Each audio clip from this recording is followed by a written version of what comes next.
Donc, bonjour, Lionel Gionelli, donc je suis expert nouvelles technologies d'assistance physique et innovation à la direction sécurité voyageurs à la SNCF. Donc, mon travail consiste à faire du benchmark, du test, de la validation de solutions d'assistance physique et d'innovation dans le cadre de la SST pour déploiement au sein de nos entités.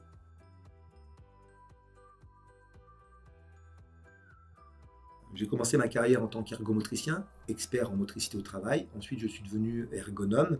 Et quand j'ai intégré la SNCF, forcément, j'ai amené mon expertise sur la motricité. Et donc là, on m'a proposé de travailler sur les exosquelettes et les cobots, qui sont des nouvelles technologies d'assistance physique qu'on avait découvert dans le cadre d'un projet d'identification de comment on pouvait imaginer la maintenance future des trains.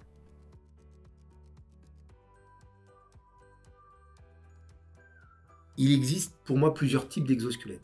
À une époque, au départ, on avait certains exosquelettes qui étaient développés par des personnes qui avaient une problématique, qui avaient une bonne idée et qui ont eu le mérite de faire un prototype et de faire un exosquelette pour le commercialiser. Exosquelette qui fonctionne très bien si on regarde la partie ciblée par l'assistance physique, mais qui pose question sur ce qui peut se passer ailleurs sur le corps. Le deuxième type d'exosquelette, c'est des exosquelettes centrés sur la technologie, faits par des ingénieurs. Ça reste des bonnes solutions qui sont robustes. En revanche, l'ingénieur n'a pas forcément les compétences nécessaires pour intégrer l'humain dans la conception de son exosquelette. Et le troisième type d'exosquelette qui apparaît maintenant de plus en plus, c'est centré sur l'utilisateur. C'est-à-dire que c'est un humain dans un usage, et donc là, effectivement, on travaille sur une fonction. On a une activité maintien bras en l'air, et ben on va développer un exosquelette qui permet d'assister la personne maintien bras en l'air sur cette situation-là. Ça, c'est ce qui existe. Maintenant, on voit commencer à apparaître sur certains produits, on commence à avoir apparaître des exosquelettes centrés sur l'humain. Et ça, je trouve que c'est le futur des exosquelettes.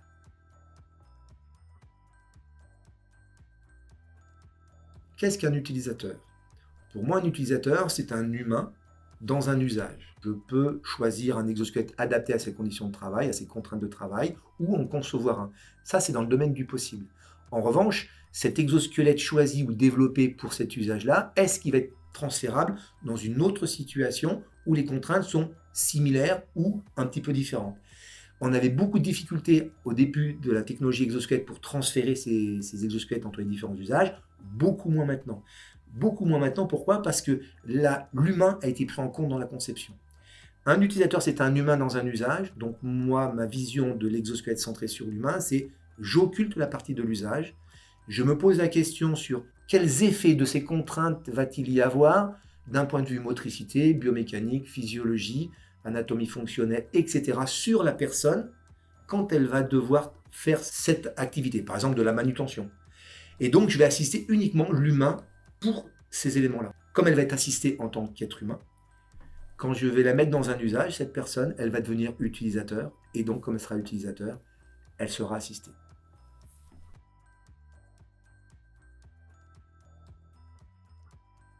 Alors, la ceinture Japet, je trouve qu'il y a cette notion de l'humain, même si les fondateurs sont ingénieurs, ils ont eu une idée qui était intéressante, qui était même géniale, mais ils ne sont pas partis bille en tête.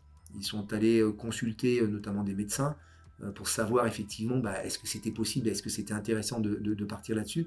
Donc de fait, ils ont intégré l'humain au départ. De plus, la première version de l'exosquelette était pour de la rééducation.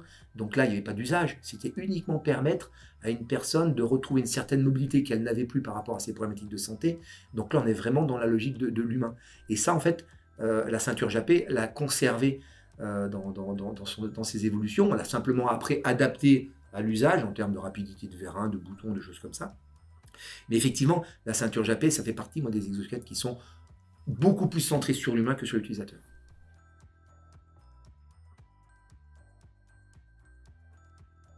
Pour moi, je dirais que c'est l'effet waouh. C'est l'effet quand on met quelque chose, c'est waouh, oh, ça le fait, c'est positionné, c'est bien, c'est adapté, je suis pas gêné, etc. Et je pense qu'il faut tendre vers ça. Alors, les exosquelettes n'ont pas tous cette qualité, parce qu'on est malheureusement, on rajoute quelque chose sur la personne, donc il y a du tissu, il y a des contacts, il y a de la contention qui entraîne des contraintes, mais si on regarde l'acceptabilité et l'acceptation de ces solutions, ce qui est important, c'est comment on va accompagner cette démarche-là et comment on va permettre à la personne de faire le distinguo entre les bénéfices que m'apporte la solution versus les contraintes que ça m'occasionne.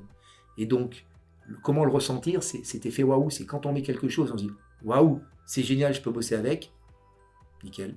C'est que pour cette personne-là, ça match. Je vais prendre le cas d'Étienne, qui est notre collègue SNCF, qui l'a testé la première fois en entreprise. Il l'utilisait 6 heures par jour.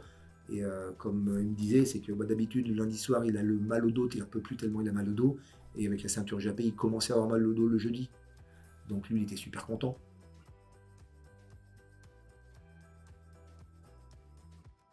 Alors, je suis impatient de voir l'évolution de la technologie exosquelette, à la fois en termes de différents produits qui vont sortir, mais plus les orientations que les différents concepteurs vont prendre.